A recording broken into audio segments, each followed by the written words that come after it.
Ladies and gentlemen, sports fans alike, welcome to another edition of Bill Swerski Sports Talk Chicago, one of the couple, two, three best podcasts around. So sit back, grab yourself a cold one and a Polish sausage, park your keister in the French room, and listen to Bill Swerski Sports Talk Chicago.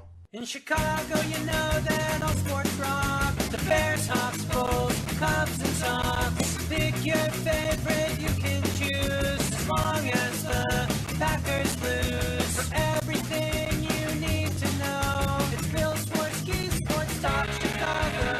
Bill Swerski Sports Talk Chicago. Hey everybody, welcome to another edition of Bill Swerski Sports Talk Chicago. This is your hosts, Alex and Sean. On this episode, we are going to be talking about the ugly game that the Bears played today, this week in Blackhawks, and we'll be talking about some of the Bulls play that we've seen during the first couple games of the season. But first, I'd like to thank our sponsor, the Rockford Ice Hogs. If you're not familiar with the Rockford Ice Hogs, they're the AHL minor league affiliate of the Chicago Blackhawks. What does that mean for you? You get to see the stars of tomorrow today at family-friendly, affordable prices. The season is well underway, and if you want to see some of the best young players that the Blackhawks have to offer, definitely check out icehogs.com. Play at beautiful BMO Harris Bank Center in downtown Rockford, Illinois, less than 90 minutes from the city limits. Fun for the whole family. Affordable fun for the whole family. So head on over to icehogs.com, get yourself a hat, shirt, jersey, tickets, and more. Tell them Swerski Sports sent you. Oh, Alex. I was hoping to be overjoyed today when we talked, but I'm not. Yeah, I hear ya. So I'm sure everybody that's listening to this wants to lament and because they've watched the game, they saw, they felt everything we're feeling now, and everybody wants to lament with us and vent their anger, and we're right here along with you. I feel this show, we're gonna go a lot more meatball than usual. I know I am. Maybe Alex will keep it real, but I'm gonna go meatball. Okay. I mean, I think that's an important disclaimer to make. I mean, let's face it. If there is a team in this city that makes us go full meatball, it's the Bears. I mean, all right. So, preface this. Before the game, over the couple days before the game, I'm like, you know what? What do I really expect? Is the New England Patriots and Bill Belichick against a rookie head coach and essentially a rookie quarterback. This is not going to bode well. They're going to win. They'll probably put the beat down on us. And then this morning got up really early, and I'm thinking, you know what? I think the Bears can win this game. They're going to shock everybody and win this game. And then the game started. And I just got slapped back to reality so quickly. Well, this morning I was thinking, kind of like you were, but I was thinking that for a while. You remember me saying that they beat the Patriots was something that I made before the season. It was my bold prediction. And coming into this game, I thought it is possible. I mean, the Patriots are beatable. Tom Brady's Tom Brady, but at his advanced age, and they hadn't won a game on the road yet, I thought it was a winnable game. They had their chances. They didn't take advantage of some of those chances. Some they did, some they didn't. And look, if you would have looked at the final score before the game started, most of us probably would have said with kind of a little sigh in our voice, yeah, that sounds about right, knowing the opponent you were given, because I thought they could beat the Patriots, but I'm not saying they would. But the way it went down, when you give up 14 points via special teams, when your quarterback did not look good overall, when some of your top targets did not look good overall, and when you made some very questionable decisions the score doesn't tell nearly the whole story. And what's frustrating is that while the Patriots are the better team, this was a winnable ball game. And if the Bears really wanted to tell the world that they were for real and that they were contenders, they would have won this game. I understand that there is a lot of growing to do. I understand that this team looks better than it had. I mean, let's face it. If this was a Trestman-era Bears team or even an early Fox team, heck, maybe any Fox team whatsoever, they'd probably lose this game 45-10. But if you really want to take a major step, you got to start winning these types of games. They've beaten a Seahawks team and a Cardinals team that are not good. They beat consider the Tampa Bay Bucks what you will. They're not great. They're not terrible. But you got to start winning these games if you want to truly prove that you are contenders right now.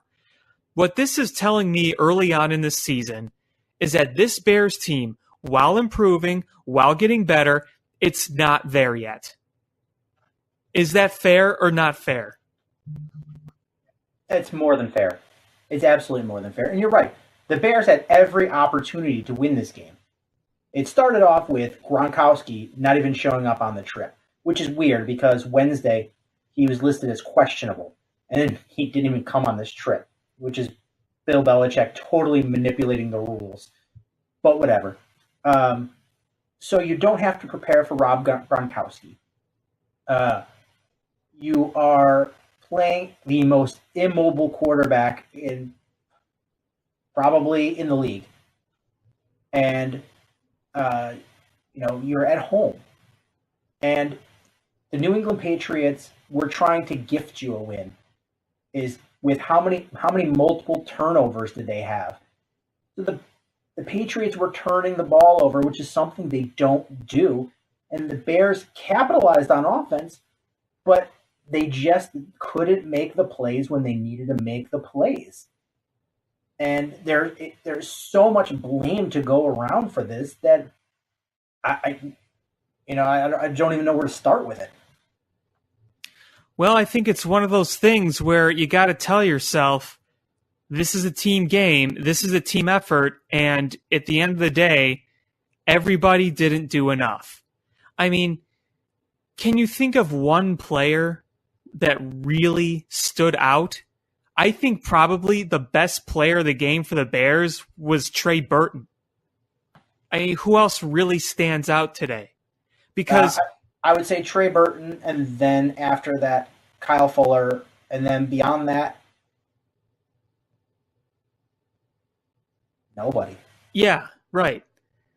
I mean, Kyle Fuller had some nice plays, and then, there was the pass from Brady where he didn't turn his head, but I guess to be fair, that was a perfect throw by Brady. I mean, that's what he does. That's why he's considered the best ever.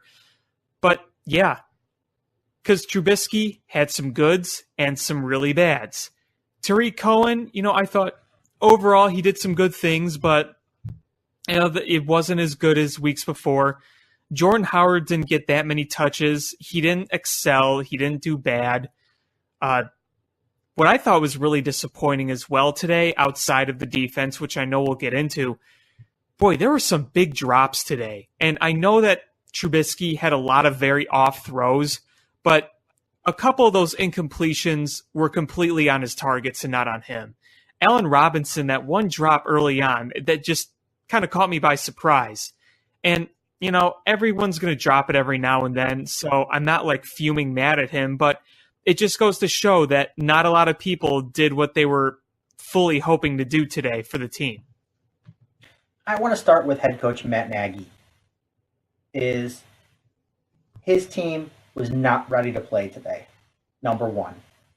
Number two is I don't think the game plan that he had to attack the New England Patriots defense was very good at all. New England was ready to take away the outside. And if you are Matt Nagy, and you're going up against Bill Belichick, arguably the best head coach ever, you know he's going to go look at the film, see what you do, and take it away. So you have to be prepared. If that's taken away, what's your plan B? And the plan B for most of the game was, like, say a prayer and let Mitch Trubisky take off running. They for the most part shut down your wide receivers, and they took away the edge in the outside runs. And it's you just had to be prepared for that, and he wasn't. There was more awkward game or clock management, and just some of the play calls just didn't make any sense to me. And then the end of the first half is you're going to go out there and have that dog turd pass rather than attempt a makeable field goal. It was 58 yards, right? I mean, it's a long field goal, but that's a makeable field goal for an NFL kicker, especially an NFL kicker that's being paid like as one of the most highest paid kickers in the league. See, in that situation, what I said was either go for the field goal or go for the end zone.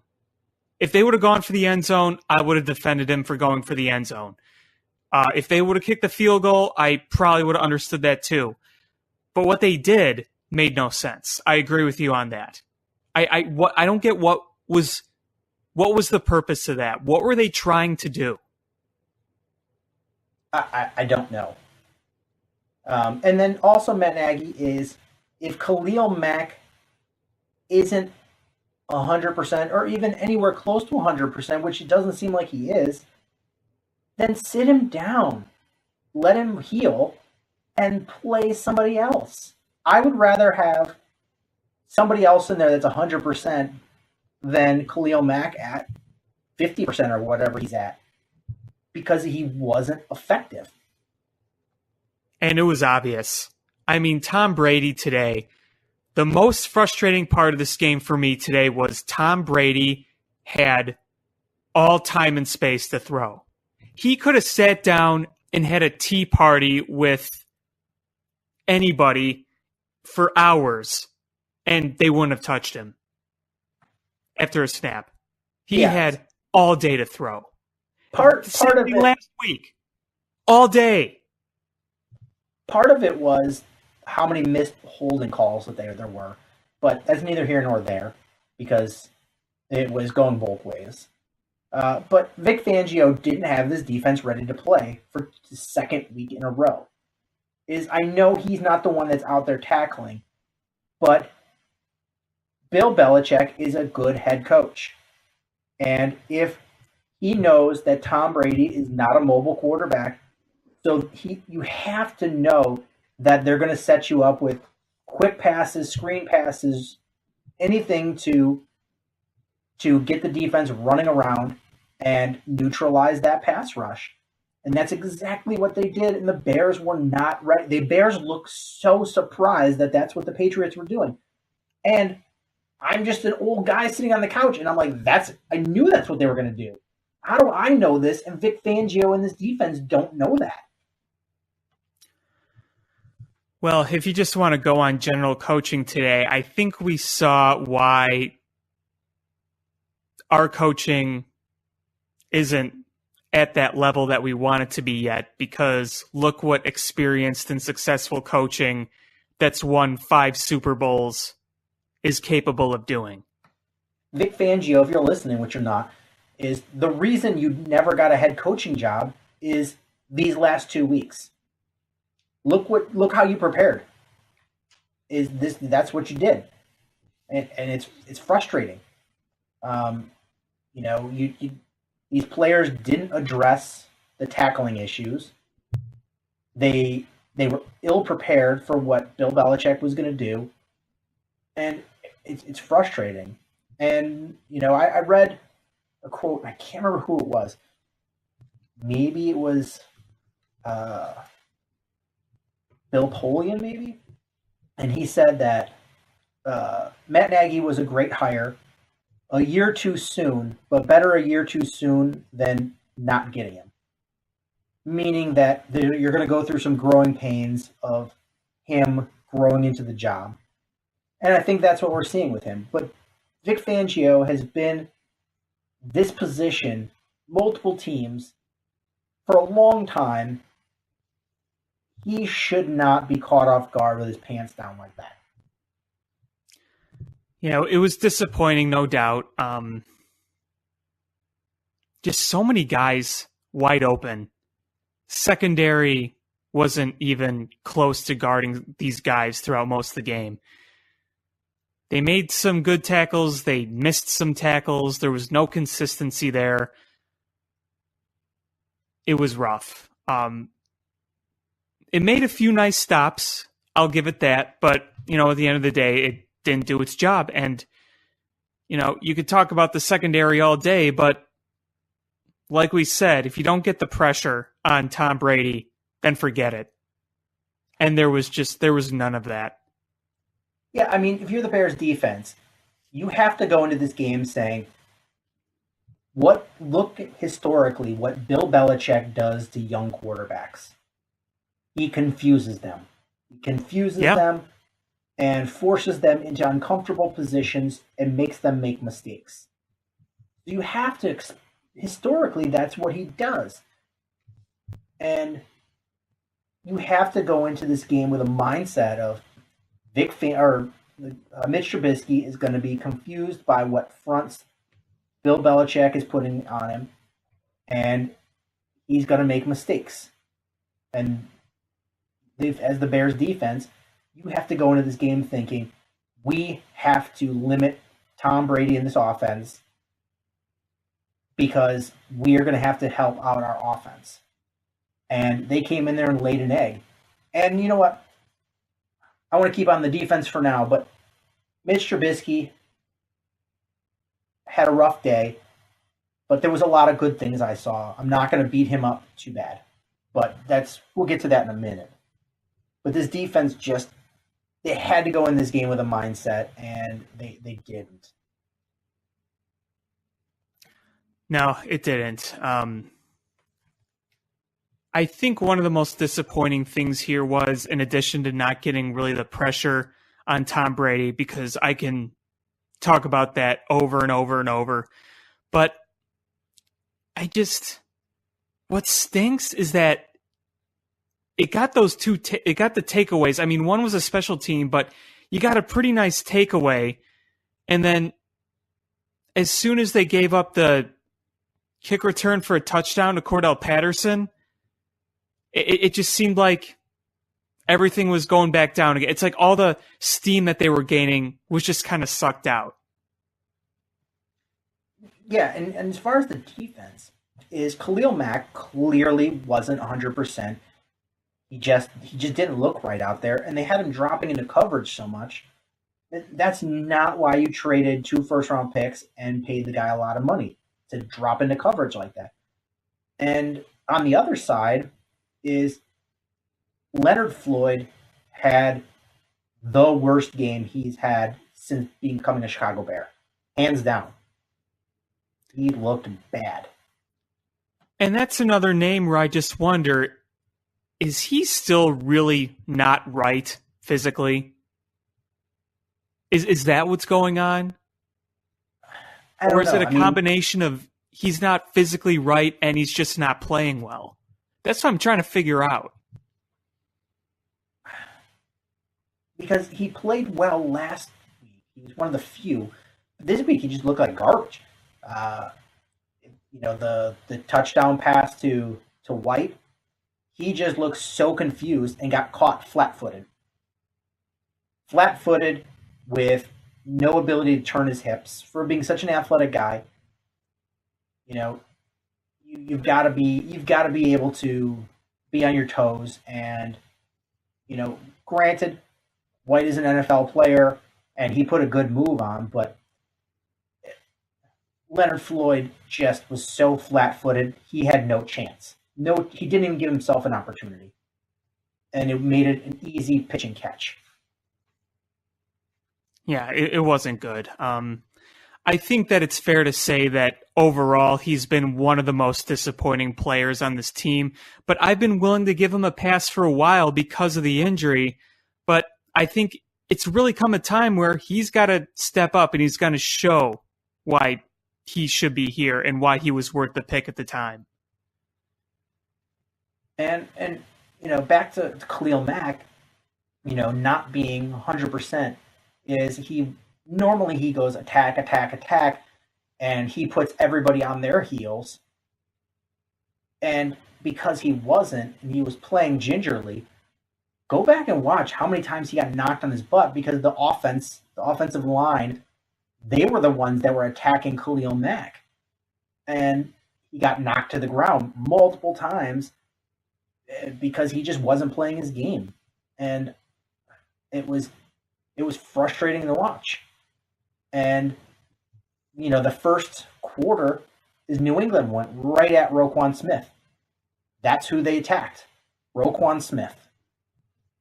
So, all these guys that are supposed to be the leaders on our defense are the ones that let us down. Yeah, it's true.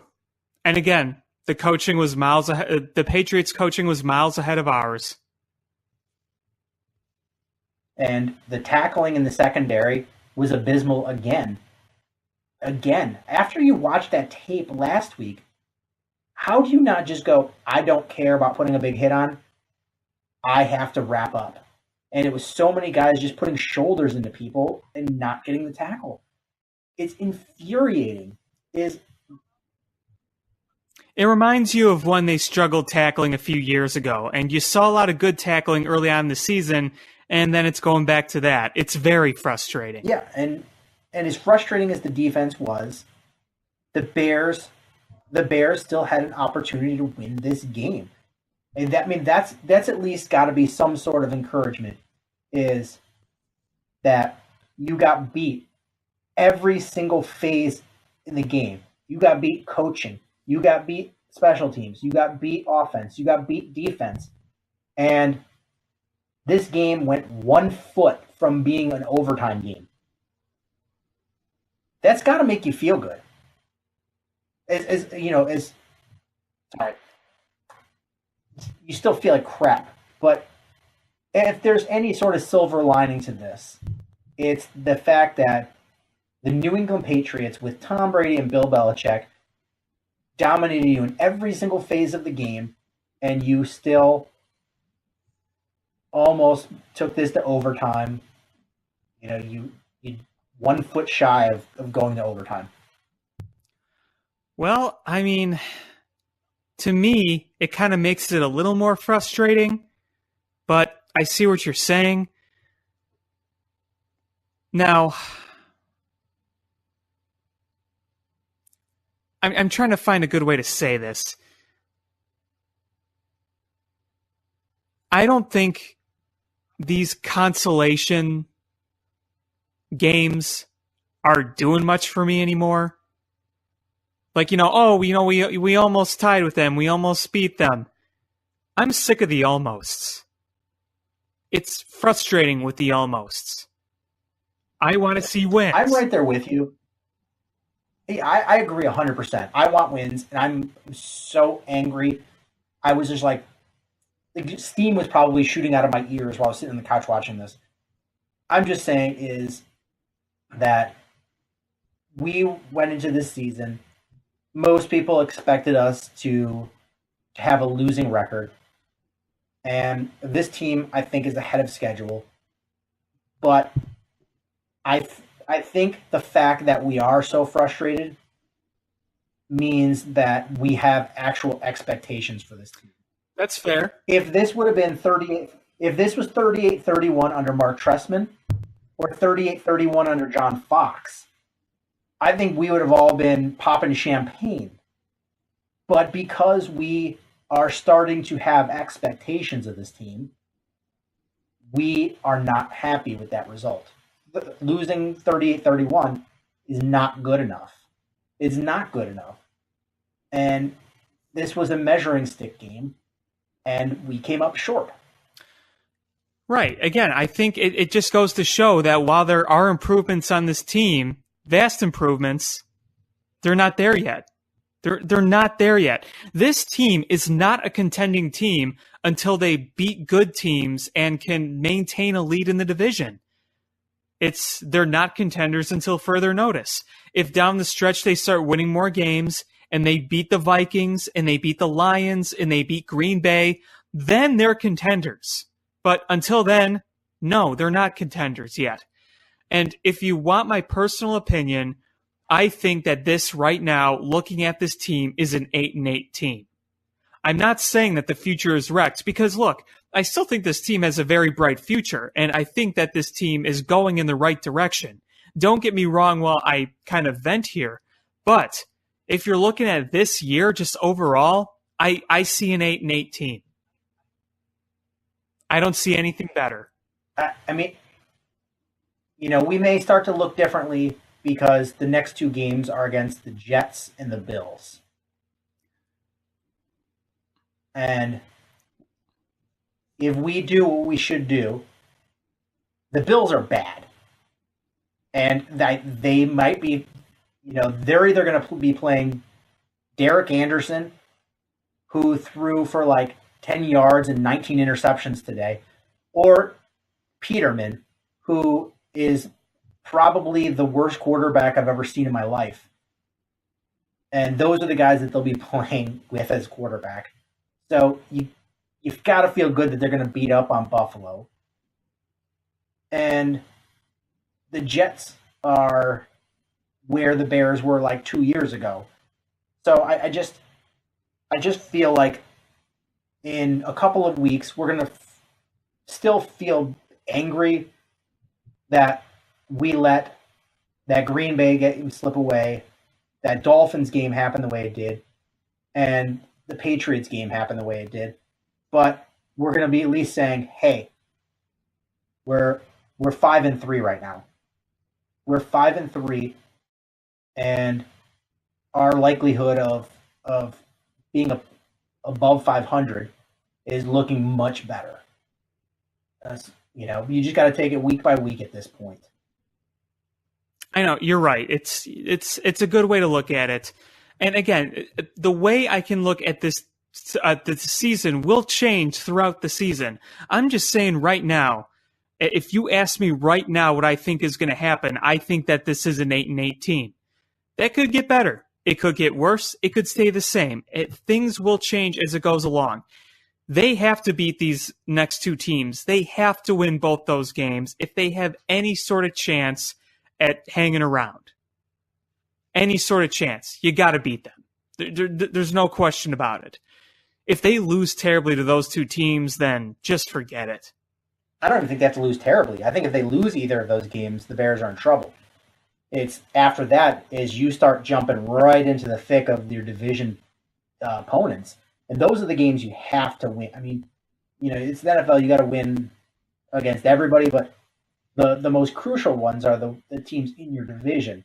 And after those, you got the Jets and the Bills.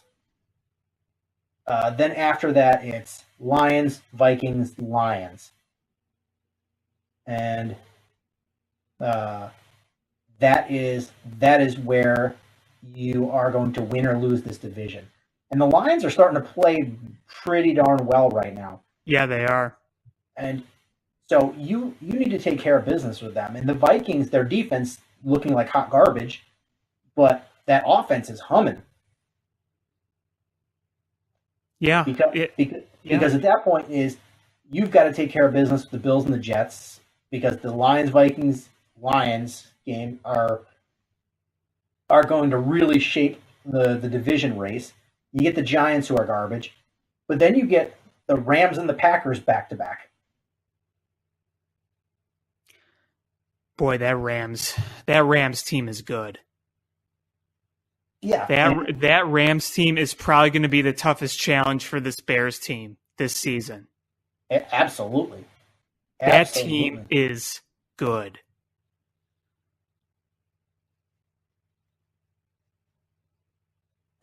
And I'm looking at the schedule now, and I'm starting to agree with you. Is 8-8 seems pretty realistic. You got to figure they're going to be the Jets, beat the Jets and the Bills. That puts you at 5-3.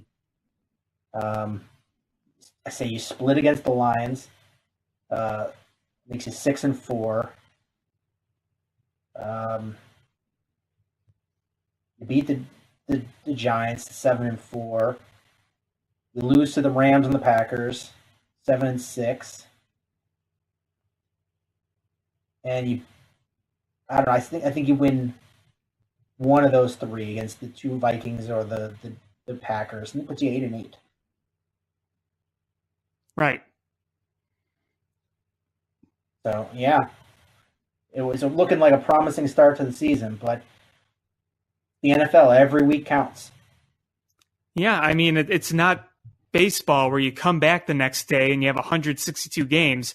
Every win, every loss counts. And I mean, look, we all would say that. Well, we all said that we'd take 8-8.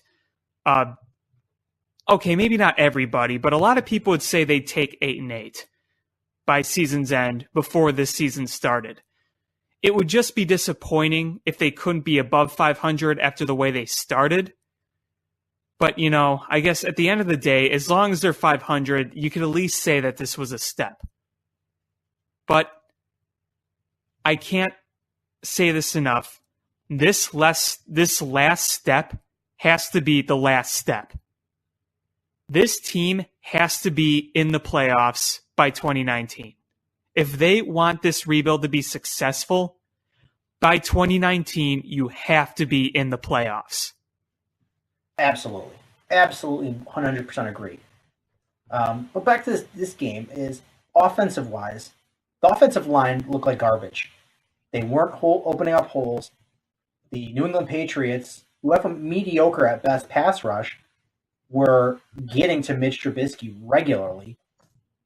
And for the most part, most of the receivers weren't getting open. Tariq Cohen was neutralized, and the play calling was terrible. Your best bet would have been to those linebackers are not fleet of foot. Hightower's a good linebacker, but he is not fleet of foot. You needed to get your guys. What I would have done is kind of what the Patriots did to the Bears. Is I would have done a lot of quick passes, get Tariq Cohen into Taylor Gabriel into space with short passes. It makes Mitch Trubisky more confident and get into the rhythm, and it gives those guys space. You saw when one of the linebackers from the Patriots was trying to cover Tariq Cohen in pass routes, and it was such an obvious mismatch. But the Bears weren't able to take advantage of it because every time it happened, either Mitch overthrew a play or was running for his life. It's frustrating. The offensive line looked like garbage, and the matchups, the receivers weren't doing what they were supposed to do. And, some of those missed throws by Trubisky, some were just flat missed throws, and you can't say anything else about that. But there were a few times, one in particular, it was in the first half. I can't remember exactly who he was throwing to, but it wasn't even close. But if you look at the replay, he was throwing that ball while being screened by three linemen. Three linemen were pretty much in his face, so he couldn't see where the hell he was throwing. Mitch Trubisky, you got to give him grief for not hitting his targets consistently, but you also got to give a lot of grief to the offensive line. They didn't do their job either. It was a collective effort. Yeah, as far as Mitch Trubisky he didn't have a good game. He didn't have a terrible game either. No. He had, numbers-wise, you look, he had 300-some yards, multiple touchdowns, but and the interception that he did get was just a flat-out awful decision by this coaching staff to put a special teamer in there as a wide receiver. I get you're frustrated with Kevin White, but you know what? Kevin White made two good catches today in the two times he was targeted. And physically, he's way better than Josh Bellamy. He's a better route runner. He's got better hands, and he's much more physical. And Josh Bellamy just gave up on that ball and got out-muscled, and there was an interception. But, I'm not going to take away the interception because there was two other ones that should have been intercepted that would have been all on Mitch Trubisky. Oh, absolutely. There were plenty of throws that just made you cringe today. I think the ones you and I are both thinking about in the end zone, it just that made you cringe. And it was such a bad decision too. Is why do you have a backup, your like third or fourth string tight end out there with an eligible offensive tackle to that side? What kind of stupid idiot play calling was that you put that personnel group out there? Is you've already got a young quarterback who's had some red zone issues. Put your top targets in there. Don't put backup tight ends and offensive linemen out there to catch passes. It's just I didn't get that either. It was so mind-numbingly stupid that I can't. I'm going meatball here. It blew my mind when I saw the bad play. I was like, what the hell was Mitch doing? But then I saw the replay of it from a different angle, and I went, who the hell do they have out there? Why the hell do they have those guys out there? I mean, this is why they need Adam Shaheen back, because that would have been an Adam Shaheen situation. Mm-hmm. Deion Sims is garbage, and if he's cut tomorrow, I'd say good riddance. I like Trey Burton, and I think it's safe to say that Broniker is garbage too. We'll get to that in a minute. But Mitch Trubisky, he got much better in the second half. He still wasn't where he needed to be. And luckily, he's fleet of foot, because if it wasn't for his legs, the Bears would have got massacred today. Oh, yeah. And, I mean, if they would have picked those passes off, just imagine what the score would have been like as well. I mean, it's both frustrating and fortunate how close that game was. It really was. But then we get to the biggest culprit of them all for the loss. Special teams. Cordell Patterson. What was that? 95 yards? Something like that? I mean, I get it. He coughed one up, and that was huge. The guy doesn't cough a lot of them up. So he does cough one up, and you take advantage of that and get points on it. You don't roll that dice again. You kick it out of the back of the end zone. Don't give him another chance, because it's like Devin Hester. If Devin Hester were to cough one up and you got points on it, don't bet on it happening again. He's more likely to run one back than he is to cough another one up. And the Bears kicked it to Cordarrelle Patterson, and he made them pay and negated the mistake he had. And then you had a punt that was muffed. You needed to recover that. You recovered that there. Changes the outlook of this game. Oh, I know. I mean, they were so close to getting that. And then the worst of them all is Ben Broniker got bowled over and blocked the punt. They blocked the punt, ran it back for a touchdown, and that just took all life out of the Bears. Yeah, that was a gut punch. That was an absolute gut punch. I have a special teams question for you. Okay. And I don't know how much you agree or disagree with this, but here I go. Why was Benny Cunningham taking out kicks? I don't know. I screamed that same question at him through my TV screen. Why was he doing that? Why? Why was he even back there? I mean, I get why they have him on kick returns. He's got good hand, but if Tariq Cohen were to take it out, I go, okay, because he's shifty enough and fast enough to take one to the house. If you're not a guy that's an absolute beast like a Herschel Walker that could carry people and to, like the 35, even if they hit you, okay, I'm perfectly okay with that. If you're a guy that's fast enough to take one to the house, if somebody misses a tackle, I'm okay with you taking it out. Cunningham is neither of those guys. And I get he's got good hands and he's not going to fumble it. Just take it in the end zone, take a knee, start the play with decent field position. I mean, he's not fast. Why would every time he got it, he was taking it out?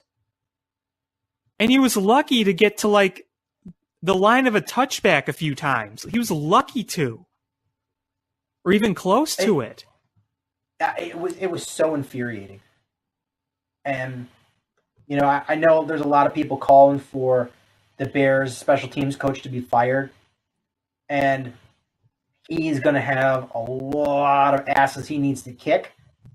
But it wasn't him out there that got bowled over and allowed the punt to get blocked. Right. It wasn't him that didn't stay in the lanes. Right. And prevent that kick from being returned. It wasn't him. Right. I don't it put wasn't that him on that him. made. Yeah, it wasn't his decision to run balls out of the end zone when he should have just taken a knee. But he's going to have to answer for those, and it's going to be, how are those things corrected?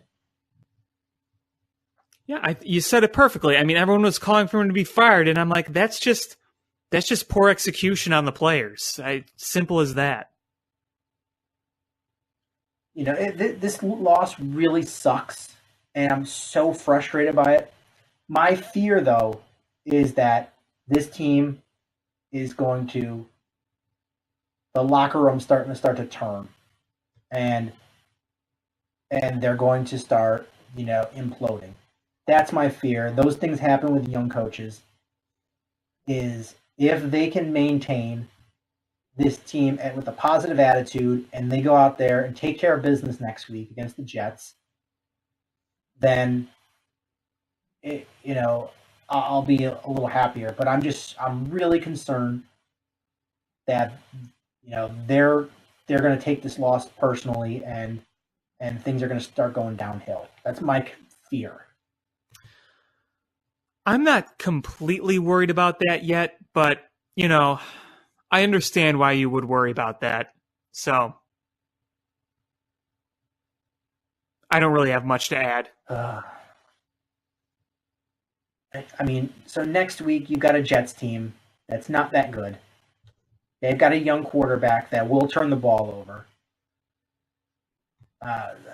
They've got to get pressure on him though. They will have to get pressure. Otherwise, he's shown why he was picked so high in the draft. But you're definitely going to have to get pressure on him, and the offense is going to have to execute. You're going to have a better game plan going forward, and you're going to have to execute. Hey, I said last week they've got a lot of planning to do, and, well, they've got a lot of planning to do. They're going to face a much inferior team, but you darn better be ready for that one. You would hope. But I'm going to be at the game next week. So they better show up because I am tired of going to games where they lose. I don't want to be the jinxer of this team. I know what it's like to be a jinx. It's not fun. Yeah, I'm usually 50-50 with Bears games, so I don't think that's a jinx. But the games I was at that they lost were lost in terrible fashion. I was at the game when they were playing at U of I, and they were playing against Tampa. And I think Tampa won the Super Bowl that year. And it was Arctic cold. and the Bears lost 9-0. And I think they only crossed midfield once. And the Bears had a decent defense, and Tampa had a terrible offense. So it came down to just kicking or punting back and forth in field position battle, and 9-0. Woof. 3 field goals in that game. That was 0-2, wasn't it? Brutal. And then I was at Yeah. I believe it was. And I'm trying to remember which terrible quarterback was it. Because that was a Dick Duran year, wasn't I'm it? trying to remember. It had to be. Because, yeah, it had to be Dick Duran because Lovey came in 04.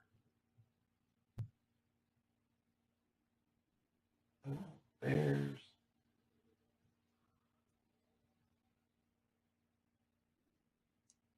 I'm like 99% sure that was a Dick Duran year.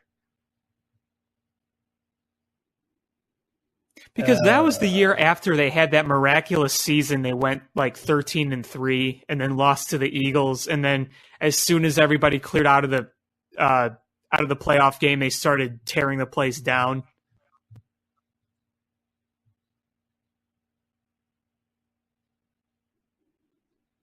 Yeah. And so, I was wrong. Oh, it was even 15-0. Yeah, it was just ugly. That game sucked so bad. Hold on, I'm pulling up the stats here. Final stats. The Bears' leading rusher was Adrian Peterson with 42 yards. How many first downs did they have in that game? It was Henry Burris was the quarterback, and he threw for 78 yards Ew. and four interception. His quarterback rating was 10.3. Marty Booker was the leading receiver with 25 yards with a long of 8.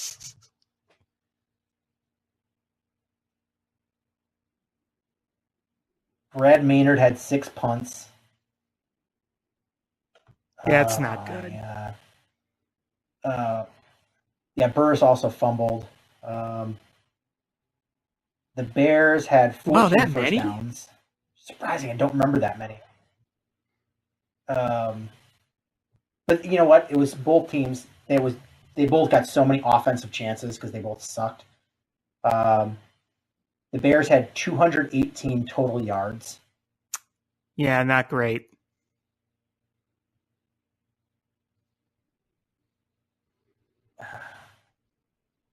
Yeah, that was just an absolute awful game.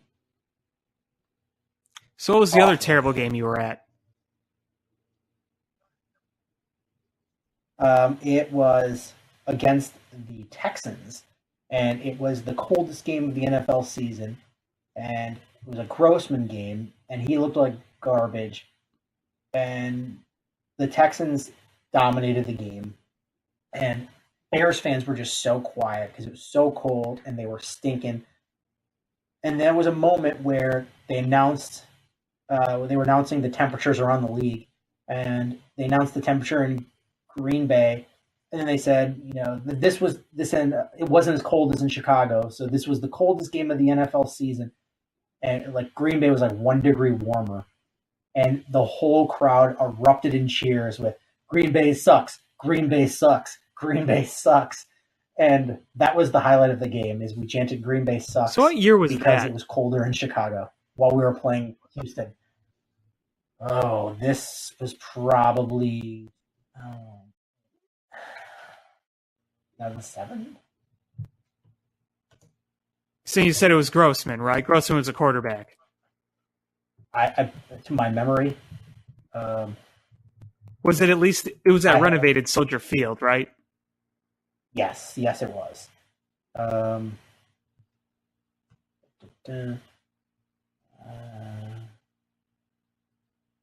Because the Bears-Texans game I could remember It was in 2008. 2008. Yes, December 28th, 2008. Houston won 31-24. Wait, Oh, it was Orton. Sorry. was that the game where they were on the verge of winning the division and they lost? Yeah. Oh, you were at that game? That sucks. Yeah, it was Orton, and he had 244 yards. Forte was the leading rusher with 50 yards. Devin Hester was the leading receiver, followed by Brandon Lloyd. Yeah, that was a terrible game, and it was so utterly cold. Well, let's hope it's not quite like that for you next week, either the game or the temperature. Yeah, I'm hoping. I mean, it's still an October game, and it's definitely a winnable one. Yeah. But again, let's hope for the latter.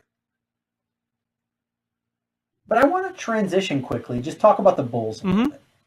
And before, and even more topical is, if you're a regular listener to the show, you know our friends at the podcast, Bawl, and Big Dave, who has been on the show multiple times.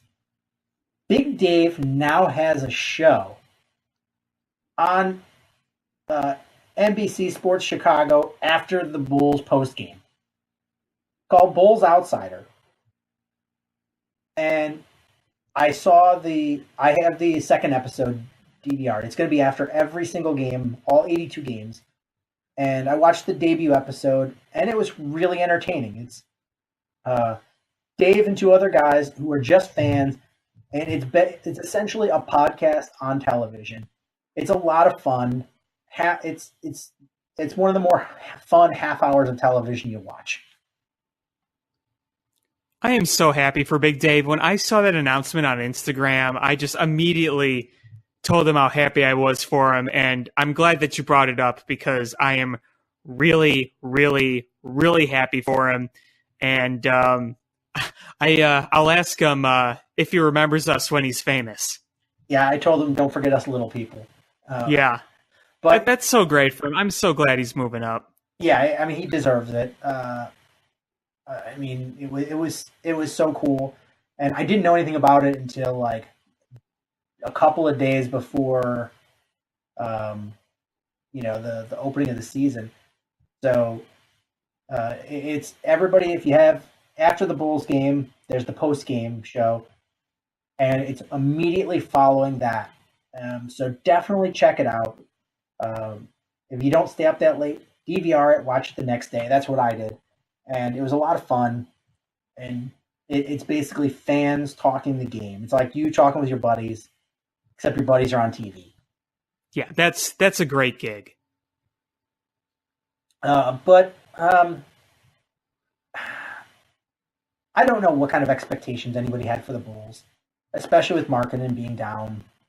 And you opened up the season against the Philadelphia 76ers, who are a very good team. And they have one of the best players, two of the best players in the NBA on their roster. And I don't know if you caught that game, but the Bulls in the first quarter and a half looked absolutely unstoppable on offense. Yeah, I caught a bit of that game. I was watching the Hawks and the Bulls kind of back and forth, so I saw a little bit of both games. Yeah, I mean, the first half, they were making everything, and that was fun to watch. Now, keep in mind that Jabari Parker was on the bench. When he came in, he got that quick hook, but other people were doing pretty well. It was a fun first half, I'll give it that. And then the second half just went right downhill. And you know what? It's weird. So we're getting the growing pains with Wendell Carter Jr., and I think we all knew that. I mean, it was a really tough matchup for him to go against Joel Embiid because he's arguably one of the top 5 players in the league. And you know, you had some struggles there. And the second game, you didn't have a good matchup either. And you saw some good things, but definitely a lot of room for improvement for him. And I think he knows it. But you got to realize he's 19 years old. He's going to improve. And one of the things that he needed to improve on is getting rebounds. And I think that might be the easiest of all the things that he can improve on because it's a skill he has. It's just, just being a little more physical and, putting yourself in the right position. He's got a history of being able to do that. He's done it in college. It's just translating that to the NBA. And so I think by the time we hit the quarter of the way mark, you're going to see a much improved Wendell Carter Jr. Yeah, I think that he's got a lot of promise, and I think that this is going to be one of those things where you're going to be watching what he can do, just raw talent, and you're going to like what you're going to see. There's going to be the growing pains with fundamentals and growing in the NBA and just people being older and more experienced than him. But I think if you just look at the raw ability, you see some promise there. Yeah, I mean, you definitely do that. But Drummond and Embiid were two tough draws to start the season. But he's going to have easier matchups, and he's going to get better. And that's not even saying he was bad. 4 for 6 from the field. He had 8 points against the Pistons. There's a lot of other things, other reasons why the Bulls are 0-2, and he's not one of those reasons. Against Philadelphia, against Detroit too, is the lack of defense is so astonishingly noticeable. I don't even know how to quantify it. I don't either. It is just so unbelievably bad. The turnovers and the defense was really noticeable against Detroit at the end of the game when they pulled out the win. But against Philadelphia, it was so bad. You just watch guys go, side or all the way court, one end of the court to the other, all the way without anybody even stepping in their way for easy transition points. Jabari Parker looks like he had to Google what is basketball before the game, like he had never seen a basketball before. He looked so awkward and lost out there.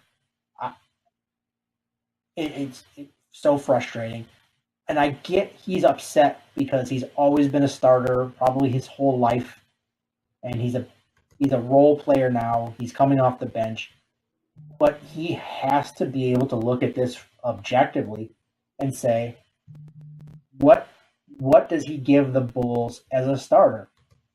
You expect him to come off the bench and be able to provide consistent scoring when the starters are off on the bench resting.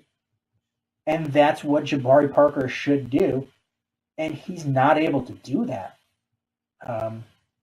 5 for 13 shooting against Detroit. And I don't know what he was against Philadelphia, but it seemed like it was 0-600. It was just not good. Yeah, no, I think you said it best. Yeah, I got nothing else to add. Cam Payne looks terrible out there as a point guard. I don't understand. The Tank Commander? Are you disrespecting the Tank Commander? He's awful, and I don't understand. I get it. So Dunn is currently out. He had a child being born, but the step down between Dunn and Cam Payne is so incredibly noticeable. Is you picked up Ulyss, and he's not playing, and he can't be any worse than Cameron Payne. I think you need to make that transition. Oh, I agree. Unless they're trying to tank here, then yeah, I agree. But Holiday is, I only saw part of the Detroit game, but against Philadelphia, he was putting up so many threes, and they weren't set up like good shots. He was leaning this way and leaning that way, and guys were in his face trying to block it. He had one just actually volleyball back to him. It was such a bad block. I've seen guys go to the rim and get blocked way less than that. And I'm like, why is Holiday shooting threes? And then you got crazy eye Bobby Portis, who against Philadelphia looked great. And you're like, oh man, this guy needs to get paid. And then he comes in against Detroit and looks like garbage. Yeah, that was disappointing. I was expecting him to have a big game against Detroit, I was honestly. expecting to win against Detroit. I really was. Especially in their home opener. The Bulls got a long way to go. And I honestly thought, with how weak the East is, and with this roster, that I felt like they would at least be in the running for that last playoff spot. And just the fact, granted, they can score a lot of points. Zach LaVine is just a scoring machine. But if they can't play any semblance of defense at all, it is going to, and I know that once Markkanen comes back, once Wendell Carter, gets a little more comfortable in there, and once Dunn is back, that they'll play somewhat better. But the fact is how bad the defense has been, I think Tom Thibodeau would have had an aneurysm watching that game. Oh, yeah. Look, if you look at the Detroit game and you look at the game-winning point, or the game-winning bucket, I should say, oh, that was just it was almost like there was no effort being put there. And I hate to say it, but you look at this defense and you say, get used to it. This is what it's going to be like. But at least put a little more effort into that. Yeah, it was very poorly defended. In Philadelphia you watch Ben Simmons play, and it looked like such ease the way he would score. And his defense it was so noticeable how much better of a defender he was than any of the Bulls guards. And you're like, damn, I wish we had that guy. I really like Ben Simmons.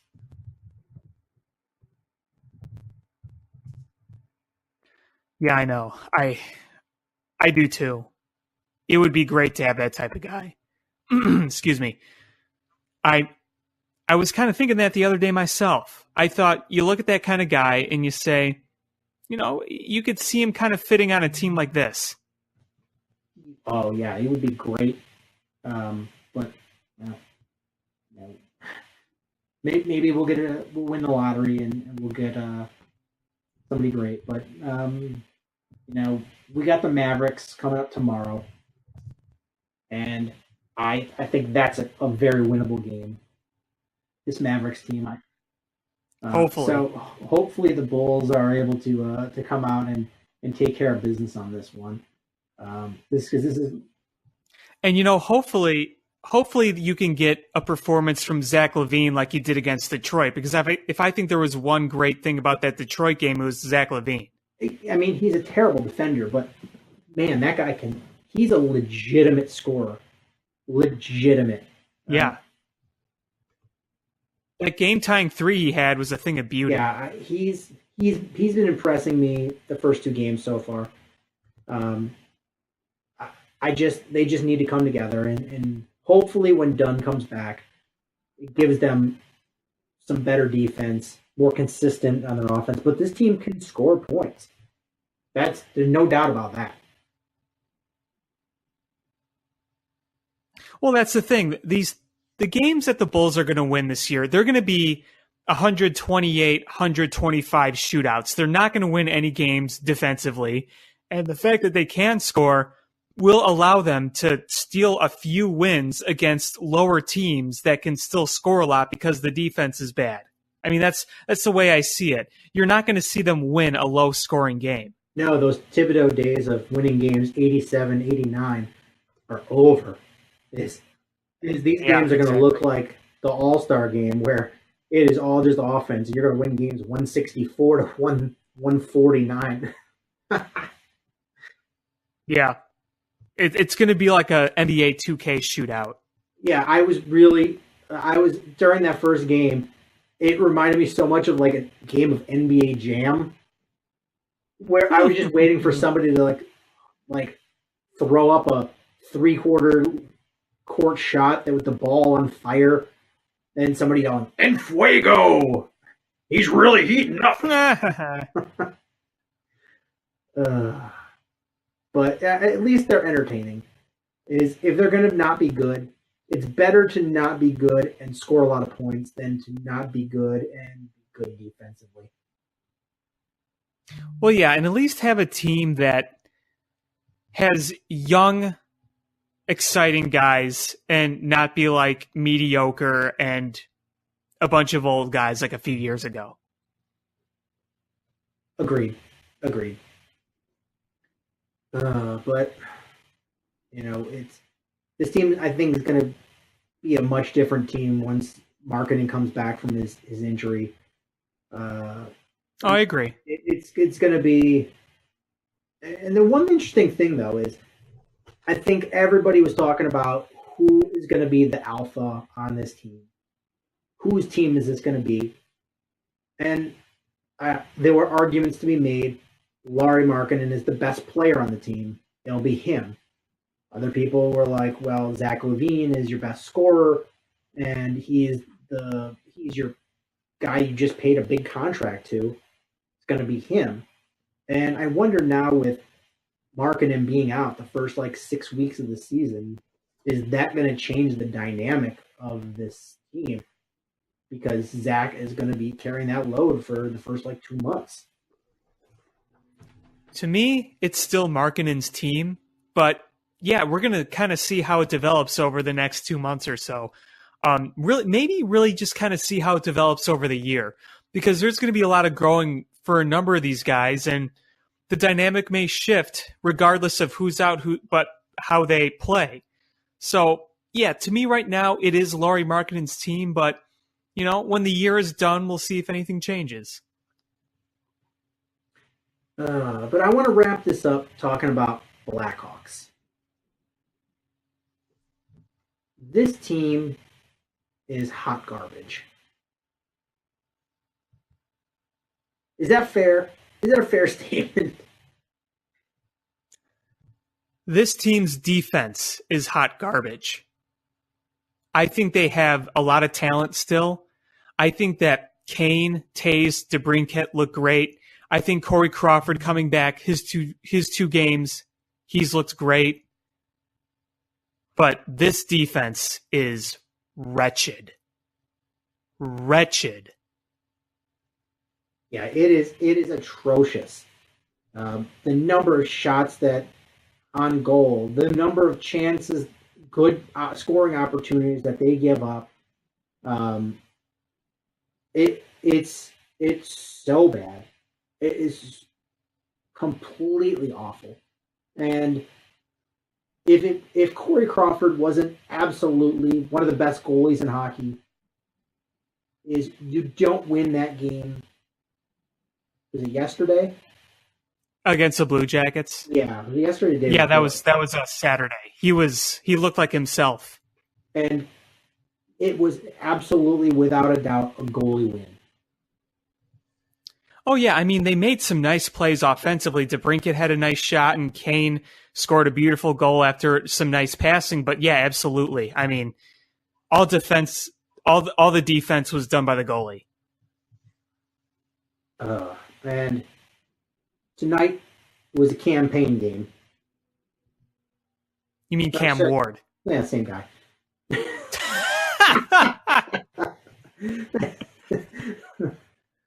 I got to tweet that. That's hilarious. And you didn't have Corey Crawford there to stand on his head, and you get the ice mopped up with by Tampa Bay 6-3. Oh, just pure ugly. And you know what? You can't put anything on Cam Ward because he made some ridiculously good saves tonight. If it wasn't for him, they'd probably lose like 8-2. This team, I don't know, like, if this team makes the playoffs, then Corey Crawford should just have a plaque put in the Hockey Hall of Fame right then and there, because it'll be on the back of his greatness. Oh, absolutely. I mean, look at the saves he made against the Blue Jackets. It's a common theme for this team to just give up these odd man breaks, and the way that just opposing skaters zoom by the defense. It's like watching the Mark Trestman Bears defense just give up long plays and losing games like that. They can't keep up with these guys, and the turnovers are just terrible. The turnover by Chris Kunitz against the Arizona Coyotes, it was awful. Yeah, the turnovers this whole season have just been so obnoxiously bad. I have not witnessed this bad of turning over in not in the Quenneville era. Yeah, it's getting progressively worse year after year. I've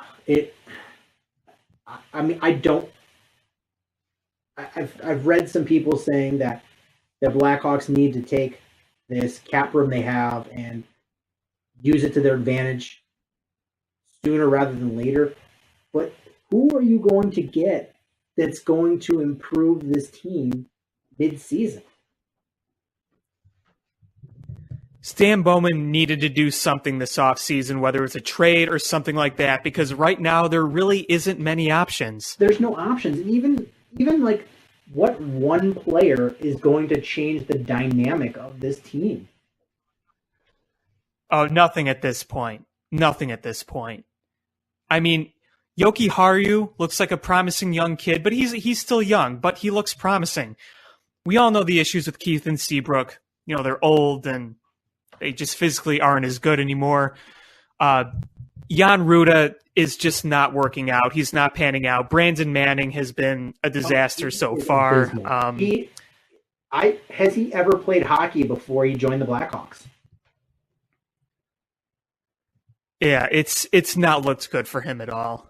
It has been no good. And the thing with Yoka Harju is I was shocked that he made this team. I mean, I know he's the future of the defenseman, and he's going to be, you know, the expectation is he's going to be good, and he's shown flashes. But I thought it was probably a year too soon for him. So when he made the squad, I was excited but nervous, because I was like, if this is who's making it, is it because he's impressed so much? Or is it because all the other options are terrible? Might be a little of both, honestly. I mean, I think he's talented enough to play, but who else were you going to get that was better? And the sad thing is I don't know how you fix this defense until you can get rid of Keith and Seabrook.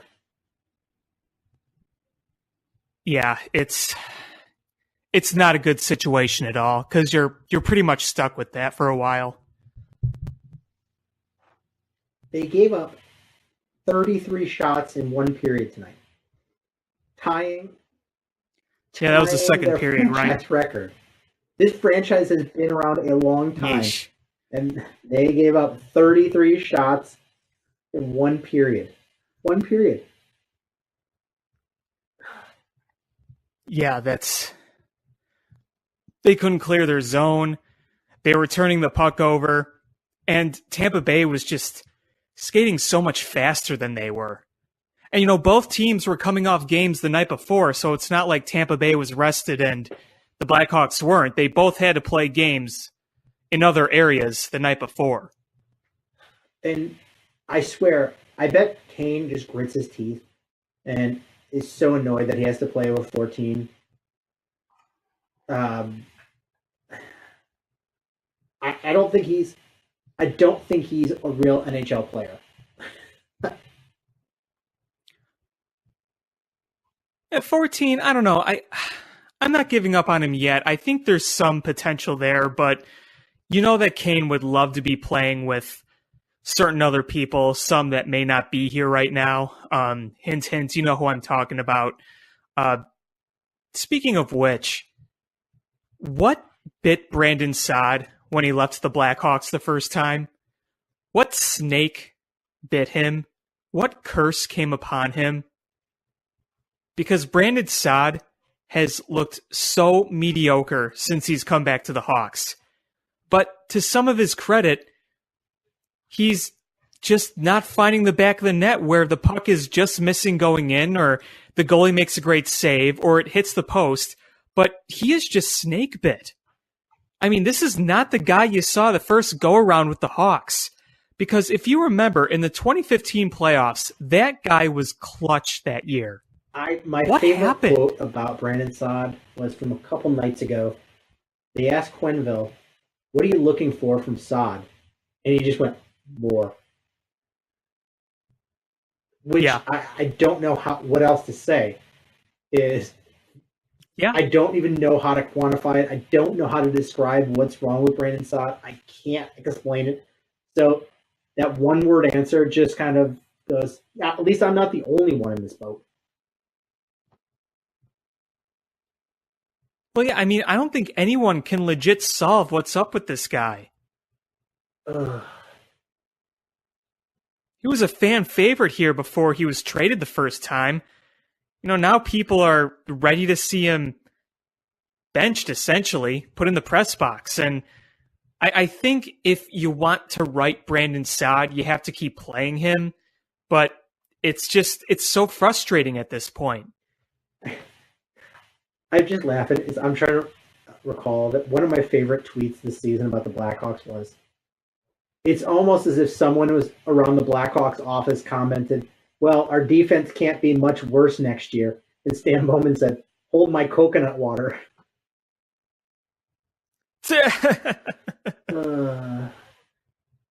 I look at this offseason and I think Cam Ward and Chris Kunitz, you couldn't have done more than that? I guess I don't understand. I think this Blackhawks team it's a team where you can have fun watching them because Taze looks great. Kane looks like Kane. And DeBrincat, that kid's the real deal. That kid is talented. And they've won more than they've lost. But imagine where they would be without Taze, Kane, or DeBrincat. Imagine where they'd be. This is not a team that looks like they're going to make a deep playoff run. But it looks like a team that can at least squeak out some wins because it has enough talent to it. Does that make sense? It's all going to be dependent on Corey Crawford's health. If he can stay healthy, well, then yes, I agree with you. If we're stuck with Cam Ward, aka Campaign, if we're stuck with him the majority of games, then this season's going to get real ugly real quick. Well, yes. I mean, that's it was suggesting that Corey Crawford is going to continue to play.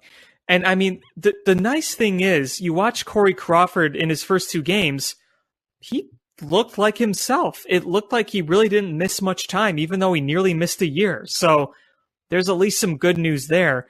But you look at the game against the Coyotes, and I mean, there were some shots that he didn't have a chance in stopping.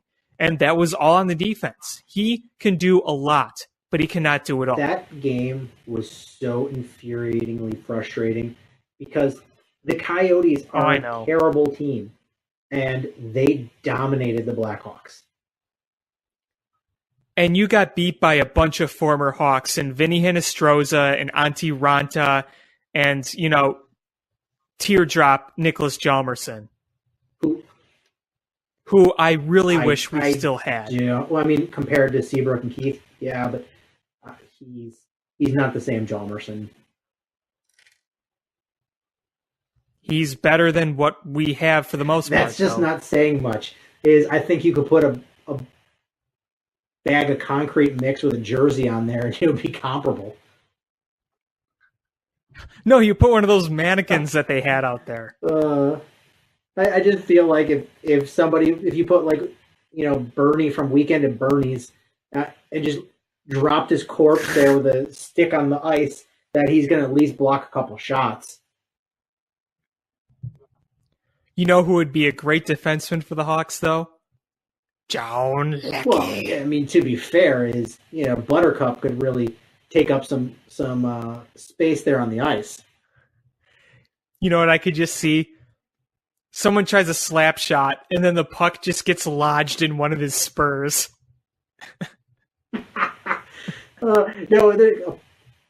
He dives to save a puck, from going in the net, can't reach it, and he's like, just spits out this giant wad of chaw and deflects the puck.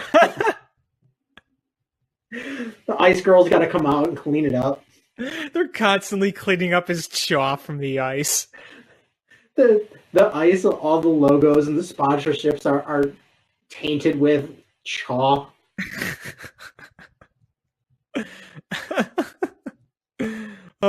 Imagine if he got into a hockey fight. That would be something. Well, he's got the hair for hockey already. Yeah, he does. And he could grow a playoff beard. That he can. He can grow a playoff beard. Yeah, I see. I think he'd be a great Hawks defenseman. I'm willing to give him a chance. Yeah, why not? I mean, he probably wouldn't be the oldest guy on the ice. It's true. Because Chris Kunitz is technically older than him, I think. I just want to take a quick backtrack. The Bears head coach is younger than Tom Brady. Seriously? Matt Nagy is younger than Tom Brady. That's nuts. Tom Brady is younger than 4 NFL head coaches. That is just nuts. Mitch Trubisky. Tom Brady was a senior in high school when Mitch Trubisky was born. That's crazy. Numbers. But gotta love Blackhawks, yeah. I don't even know what to do. This season I have no expectations.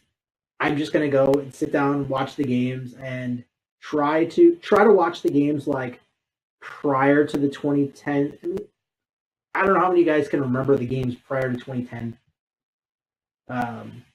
Maybe even 2009, when it was a lot of dark ages for Blackhawks fans.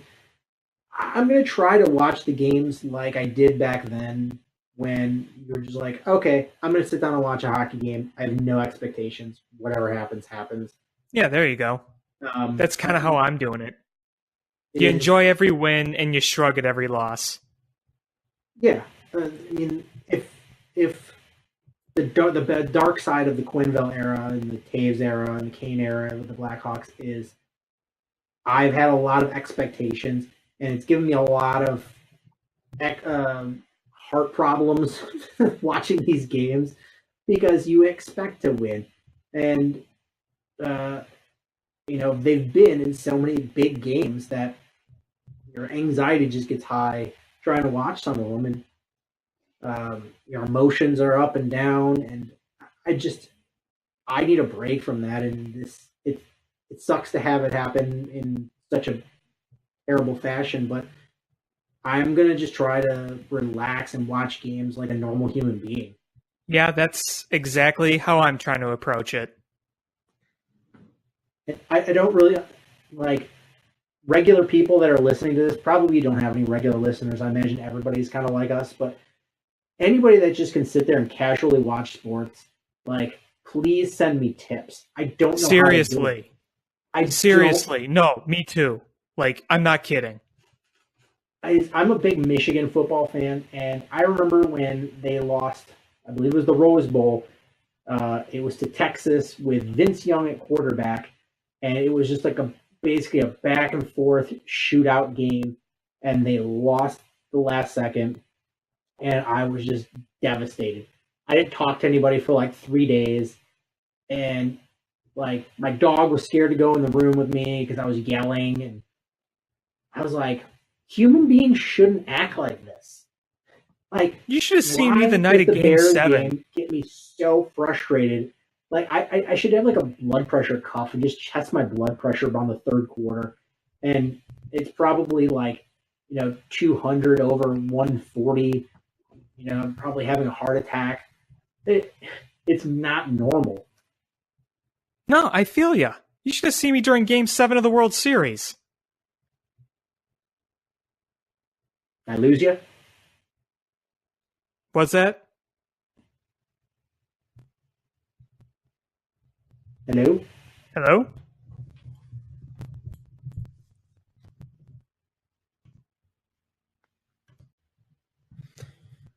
Yeah, I mean, human beings are not meant to watch sports like that, and I need to not have heart attacks in the middle of games or stress myself out so much. But I think that's the life of being a Chicago sports fan.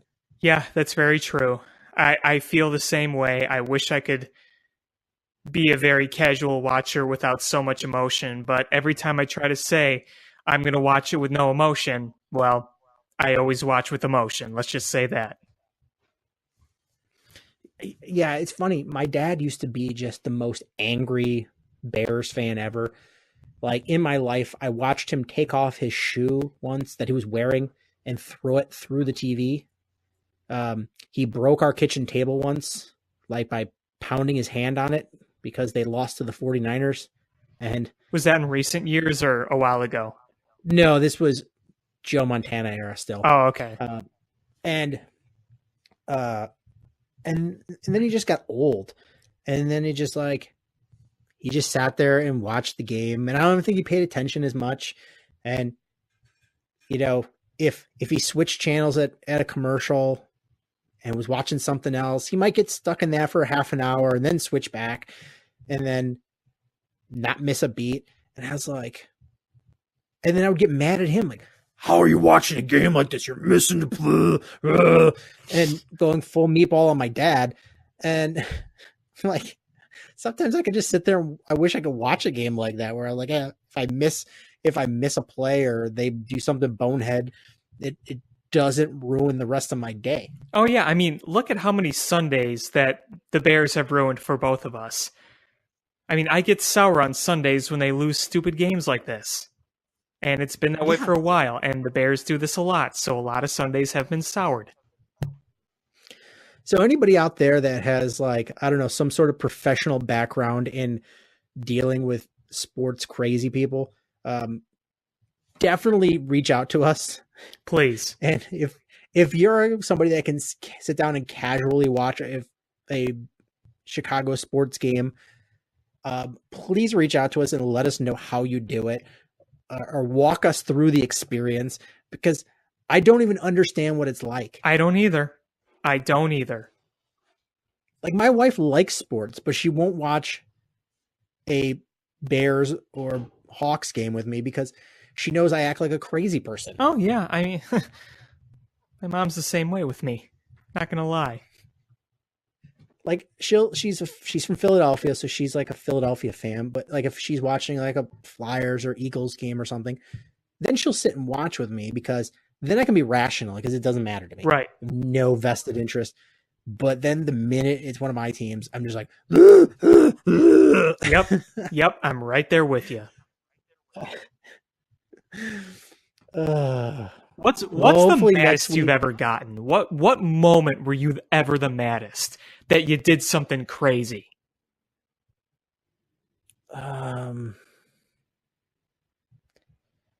during a Bears game or a Chicago any sports Chicago game? sports game. It had to have been when the Bartman play happened. Ah, interesting. And I go back now, and I rationally can say I don't blame Bartman. Bartman didn't lose the game, but in the moment, I absolutely lost my mind. And You were not the only I flipped one. my couch. I flipped my couch over. I stormed out of my house, and I just started screaming at the top of my lungs. And I lived in Philadelphia, so nobody else even cared. They were like, whatever. Who's this weirdo? It's like nobody understood why I was upset. Like, at least in Chicago, everyone would be like, I get it. I understand. I know what just happened. But I was the absolute lunatic, crazy person. That was after they scored all the runs, or was that after just the play? It was after the Okay, game. yeah, okay. And all of it was vented at poor Bartman, and who didn't deserve any of it. You know, he didn't boot the ball at short. No, he didn't lay a flat curve ball to Pudge Rodriguez 0-2. What was your maddest? Well, I got a few. It was a game we won. It was Game 7 of the World Series. It was when Baez bunted foul with Hayward at third and 1 out in the 9th inning. I just yelled as many obscenities as you would imagine, and I slammed my fist into the wall several times because it was that moment, not the Rajay Davis moment, it was that moment where I thought that they were losing it. And then the same thing happened the next batter when Dexter Fowler grounded a pitch up the middle that looked like off the bat it was going to get through, and then Lindor made the play.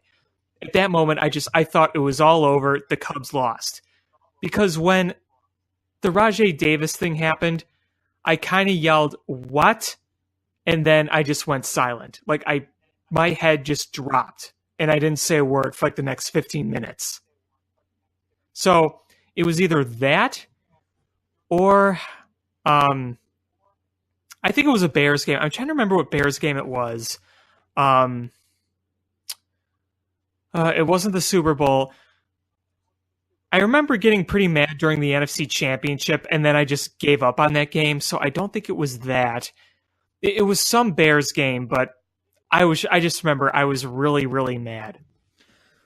Also the Bears game where they played the Cardinals on was it Sunday night or Monday Night Football? It was the Bears are who we thought they were game. And yeah, I went to bed at halftime because I lived in Philadelphia, and all my friends there were Eagles fans. And because the Bears were playing like they were so good that year and they started playing like crap, they were all just, sending me messages and things like making fun of me. And I just absolutely lost my mind. And I was like, that's it. F this. I'm going to bed. And I went to bed. I didn't see any of the second half. I woke up in the morning and I'm like, how bad did the Bears get killed? I looked at the score and I was like, they won? They won?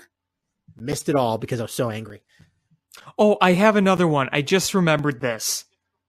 It was the 2014 NHL playoffs. It was the Blues and the Blackhawks in round 1. It was game 2. And it was, I'm sure you remember this game. It was the game where the Hawks were like 7 seconds away from taking game 2 and the Blues tied it on a long slap shot. Do you remember that? Absolutely. I remember yelling so loud, then taking a bottle of shampoo that I had on my dresser because I just bought it from Walmart, and I just flung it at the wall, and it exploded. I thought of another one too. It was one where you were mad too, but it was at a different moment. Is during Game 7 of the World Series when the Blackhawks, when the Cubs were up, my dad just goes, the Cubs got this one. And I lost my mind. I was like, you're going to jinx this game. Just take it back. Take it. And I lost it on my dad. And he's like, and he just kept like doubling down, gun. No, this game's over. They won. And when the Indians came back, I just was like, my dad jinxed this game and is going to cost the Cubs a World Series. Oh, that's another thing that I want people to help me with. Tell me there's no jinx, because it's so stupid, but believe me, if I was with somebody the night of Game 7 and they were saying the Cubs are definitely going to win this, I'm shaking them and telling them to shut up. I blame myself partly for the loss to the last 2 weeks for the Bears because I wore a different outfit than I did the first several games. Yeah, there you go. Superstitions right there, man. Like, how irrational is that? It's stupid, and it sounds so stupid, but you're also like, you can either say it's stupid and know it's stupid or not take any chances. I might as well not take any chances, right? That's what I'm saying is, sure, to a rational person, the fact that I didn't wear like my Bears basketball shorts and my Devin Hester orange jersey, like if I didn't wear that, it doesn't change the Bears don't know what I'm wearing. They don't know who I am. They're going to play the same exact way. And I get that from a rational standpoint, but I'm also going to wear that outfit next week because underneath everything when I go to the game, because otherwise it'll be my fault if they lose to the Jets. Right. Exactly. It's so stupid and it makes no sense. The meatball portion of my brain goes, well, clearly the reason that teams win or lose isn't the quality of their play or some other factors that are directly influenced by adults playing this game. It is whose fans are more rigorous in their following of traditions. It's crazy, but the meatballery can trump your thinking, and it's not good.